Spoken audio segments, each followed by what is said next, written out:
Վախը չի գալիս քեզ կանգնեցնելու համար, այն գալիս է քեզ հիշեցնելու, որ դու պատրաստ ես աճել։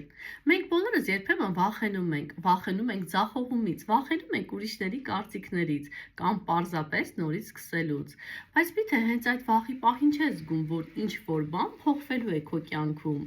Վախը հայտնվում է այնտեղ, որտեղ դու դուրս ես գալիս հարմարավետության գոտուց։ Այն չի եկել քեզ կանգնեցնելու համար, այլ ցույց տալու, որ դու արդեն մեկ քայլ ավելի մոտ ես քո երազանքին։